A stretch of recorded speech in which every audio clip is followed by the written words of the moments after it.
Et hier soir à Gramont, une réunion publique a été organisée par le diocèse de Saint-Étienne. Cette fois, une dizaine de victimes ont témoigné des agressions qu'elles ont subies durant leur enfance. Parmi elles, Richard et Catherine, un frère et une sœur. C'était la première fois qu'ils prenaient la parole pour raconter leur histoire. Ils ont accepté de témoigner ce soir sur BFM Lyon. Des propos recueillis par Hugo Frances et Maxime Régnier.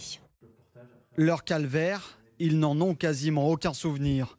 Près de 40 ans après les faits, Richard, 46 ans, et Catherine, de 2 ans, sa cadette, ont décidé de prendre la parole en public lors d'une réunion à l'église de Gramont mardi soir. Je suis allé 2 fois au séminaire à Vienne.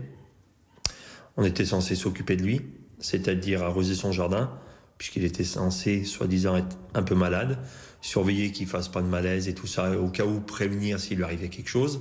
On dormait dans la même chambre que le père Rib. Il avait son lit à côté d'une autre. Moi, chaque fois, j'y suis allé avec un copain de Gramont. De temps en temps, il nous demandait il nous dessinait nus, voilà.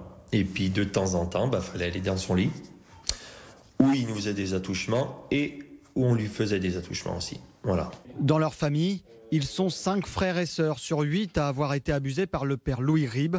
Les agressions, ils les ont eues à une époque où rien ne se racontait. Mais à l'époque, c'est ce que je dis, c'était pas comme maintenant, ça se parlait pas comme maintenant, et ça serait aujourd'hui, ça irait pas loin, je pense, en fait. Non. Ça irait pas loin, mais à l'époque, quelqu'un qui aurait été critiqué un homme d'église, je sais même pas si même aujourd'hui, il n'y a pas peut-être des gens qui diront peut-être que est-ce que c'est vrai, est-ce que voilà, il y a toujours des gens pour le défendre. Alors, vous remontez 30 ans en arrière, vous auriez dit ça, je pense que c'est vous qui étiez la mauvaise personne, du coup, hein.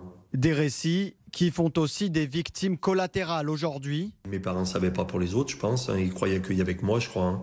Oui. Donc, voilà, de mes parents, je pense qu'ils sont tombés des nues.